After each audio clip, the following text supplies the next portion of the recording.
Michelle with Corner Curve Quilts. Thank you for joining me for week 2 of the 2025 Mystery Quilt Along Maria. Last week we made a whole bunch of our triangle in a square units. Like this, I showed you 3 ways to make these.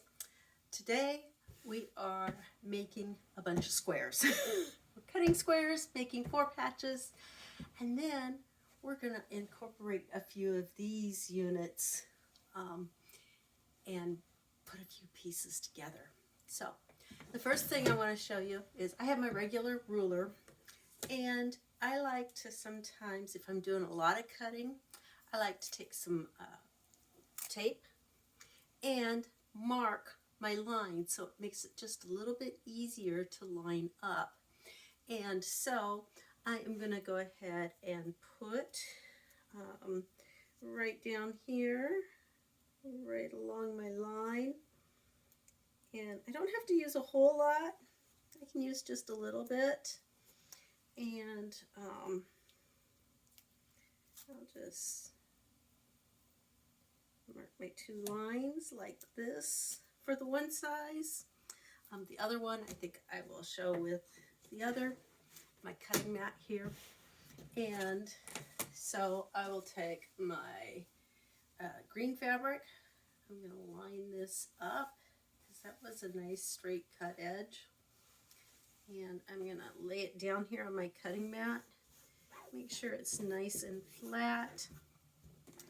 I'm going to find my line that I'm cutting to. I'll line it up right along here. I'm going to make sure that I'm squared up, and I'm going to make my first cut. Just like so.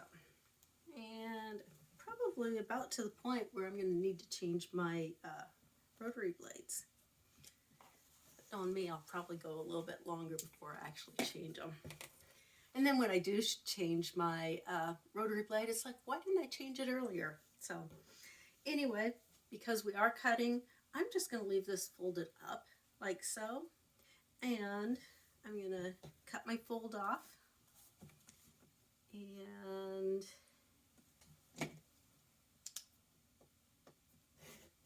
make that cut.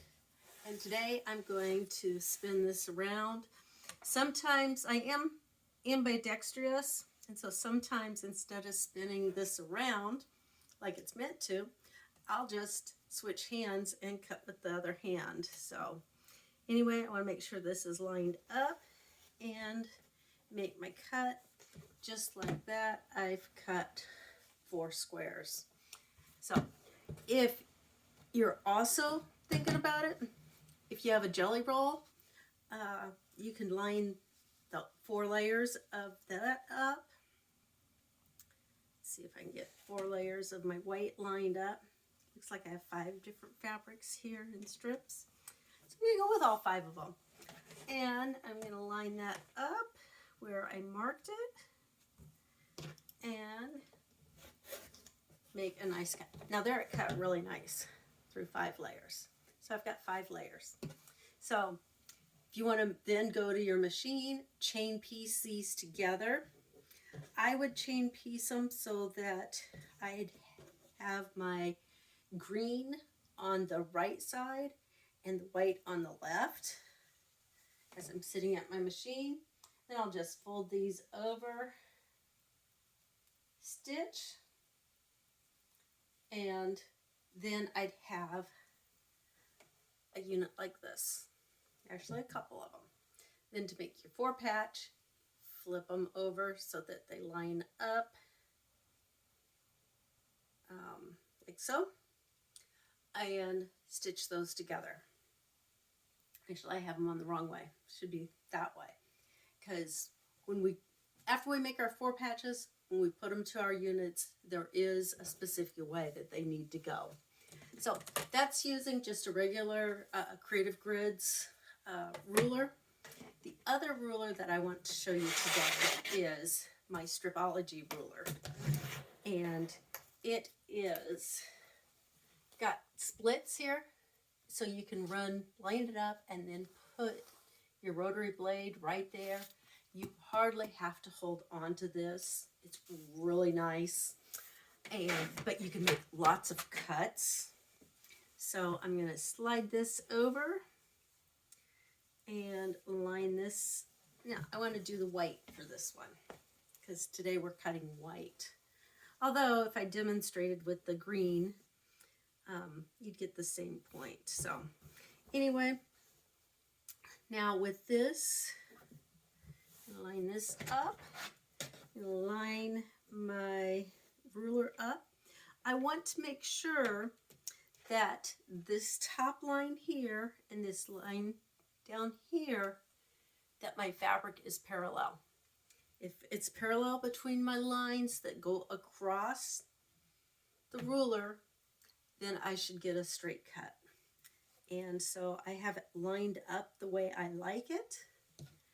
I will cut, just to make sure that this edge is straight here. I'm probably not cutting off very much. And then I'm going to come down to the size that I want. And I'm double checking where I need to be. Make that cut. Now, the nice thing about the Stripology ruler is I have stars that mark 1.5 inches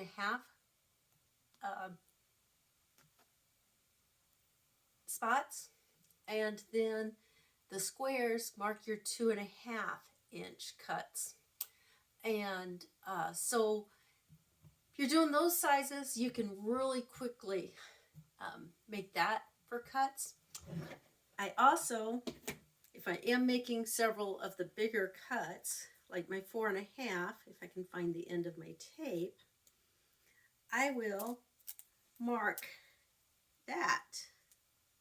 So if I was doing several, I could mark where those need to be, and then I can look for my tape. Then after I've made my cut, I can turn this, it's going the other way. I can line this up and make my cuts based on where I put my tape. And that's like right there.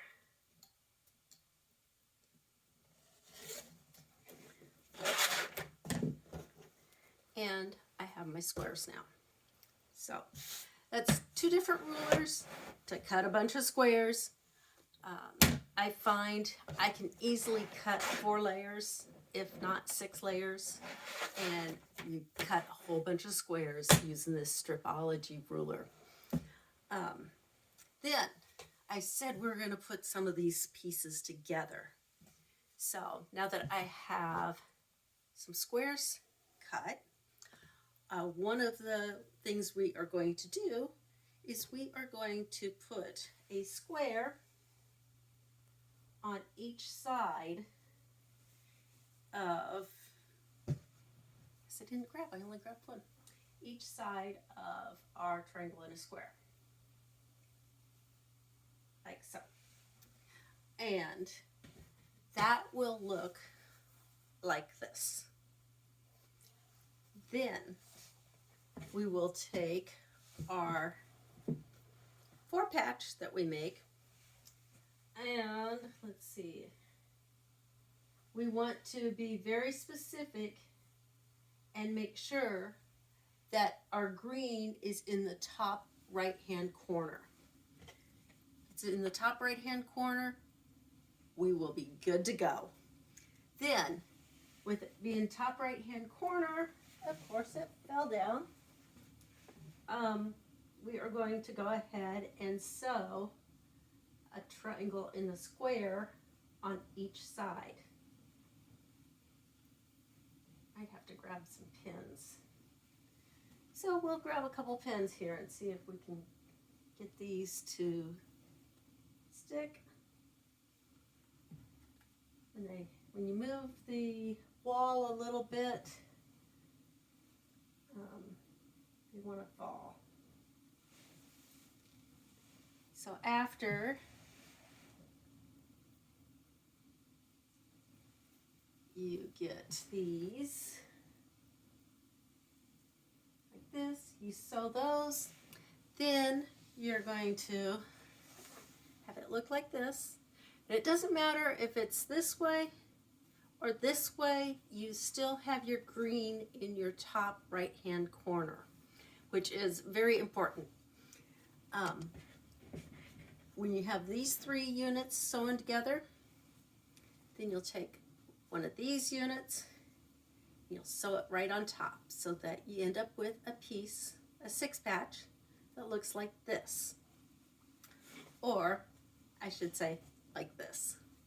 So, that's what this week is. It's a lot less cutting and sewing than we did last week, because last week we sewed a bunch of these triangle and squares. And that's all I have for you for this week. So until next time, let's go sew.